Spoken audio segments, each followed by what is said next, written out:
Touhou Pride Jam 3's here, and I'm exhausted. I spent a ton of time with my team making our Pride Jam 3 entry, so I wasn't originally going to make a Pride Jam video this year. But I played a game that was so good, I decided that I had to make some sort of video. Although, I am still pretty tired. So this year, I'm only going to look at my 6 favorite games from the jam. Why not 5? Well, I was gonna do that, but 2 games essentially tied in my mind, so I decided to just do 6 instead. Of course, if you want to check out my game, the games I talk about, and many others, I'll have a link to Pride Jam 3 in the description below. Well, without further ado, here are my 6 favorite games from Touhou Pride Jam 3.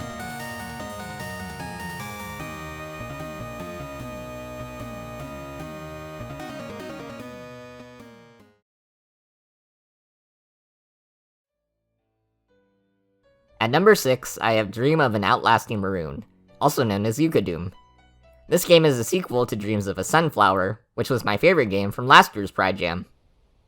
Doom definitely isn't as polished as Dreams of a Sunflower, and in my first playthrough, I ran into quite a few glitches.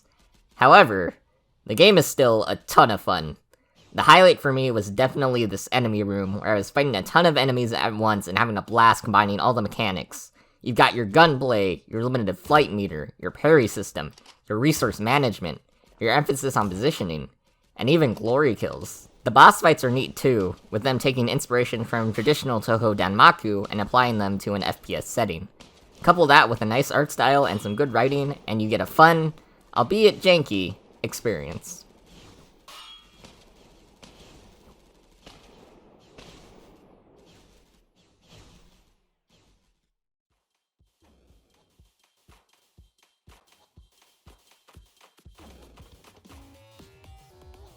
At number 5, I have When Witches Fly.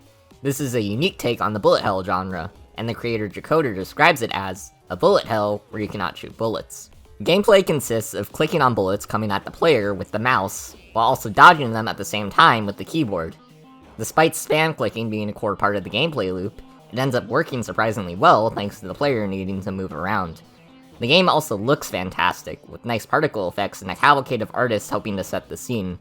The writing's also pretty good, with a fluffy story about Marissa trying to rescue Alice. The sounds of the game are very distinct, and a lot of people have compared the music to Terraria. While I'm not personally a big fan of this type of sound, I still respect that Jacoder stuck to a style and made it work. This is one of the most polished entries in the game jam, so please go check it out.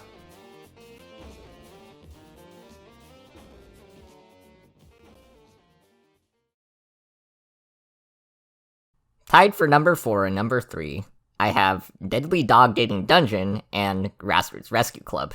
Deadly Dog Dating Dungeon was made by Fiore and her team. They also made the fantastic Neo Gensokyo Zero from last year. This game is a puzzle dungeon crawler with a good engine and...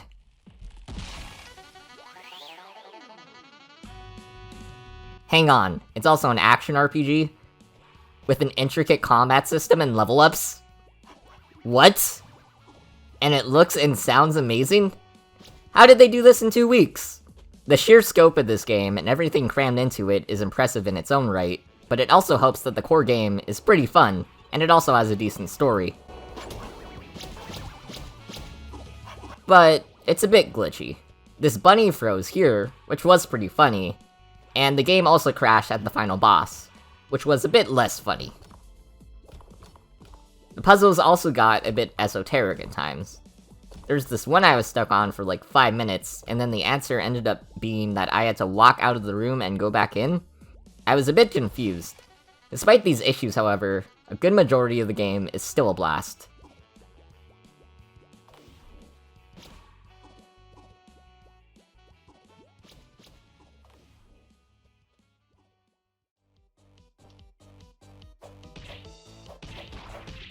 Meanwhile, Grassroots Rescue Squad is an NES-style beat-em-up where you play as Kaguro trying to rescue Waka.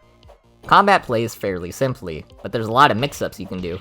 The game flows nicely, and doesn't take that long to complete. It also sounds and looks pretty good. The writing is sweet as well. It's a bit memey, but it definitely feels in line with the world of Gensokyo. I might not have as much to say as Dog Dating Dungeon, but I still had a pretty fun time with this game.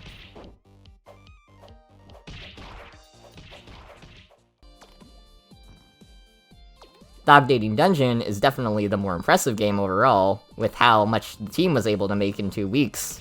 But I think my overall experience with Grassroots Rescue Squad was more fun, and I liked the writing a bit more in it too. So that's why I decided to have these games tied. These are both really fun action games, so please go check both of them out. At number 2, I have A Moment in Eternity. This is the game that made me want to make the Pride Jam video. At first glance, you might not get why. There's no graphics or sound, and the game is just all text. But this game might possibly be the most clever game of the entire jam. This game is a one-move game, sort of like Isle. That means you're given the first scene, you type one thing, and then you see an ending and the end. There's multiple endings to find, and to get them, you have to keep guessing keywords. But this is why the game is so smart. The game stars Moku, and it's about her trying to figure out how to spend her day with Kaguya. The one-choice nature simulates the monotony of their immortality. Each day, they try to find something new to do, which is where the guessing of the words comes into play. You might just walk somewhere, you might fight, you might dance, or you might just hug each other. All of this interaction contextualized within Moku's life means that the game is able to be super engaging despite only being text. And it's also written super well. There's a secret ending I won't show, but it almost made me cry. This isn't the type of game I expected to fall in love with, but I'm glad I did. This is a must-play.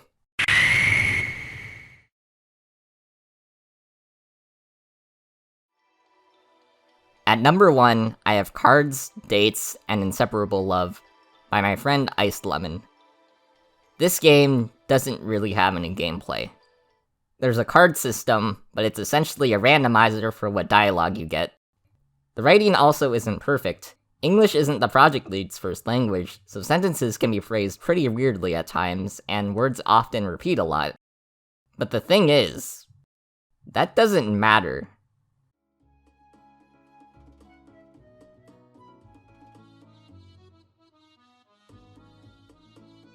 The sheer strength of the narrative is so strong that it shines past any grammatical errors. What we get is a story based around a series of random conversations rather than a series of streamlined events. Cards are often attached to several potent messages dealing with themes like friendship, philosophy, and even loss. What the game builds to is completely unexpected, but it's beautiful. With lovely artwork by the game's art team, and some music from a team that includes the always fantastic In Succession, Cards, Dates, and Inseparable Love is a super immersive and thought-provoking experience. It is a must-play.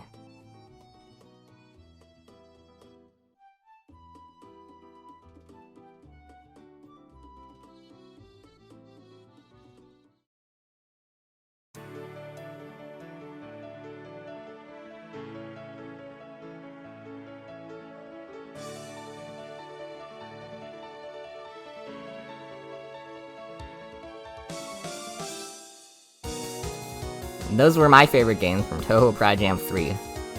The time range for making all of these was 1 to 2 weeks, and they're all super impressive. If you want to play all the entries listed, oh, and maybe mine too, you can check out the link to Touhou Pride Jam 3 in the description below.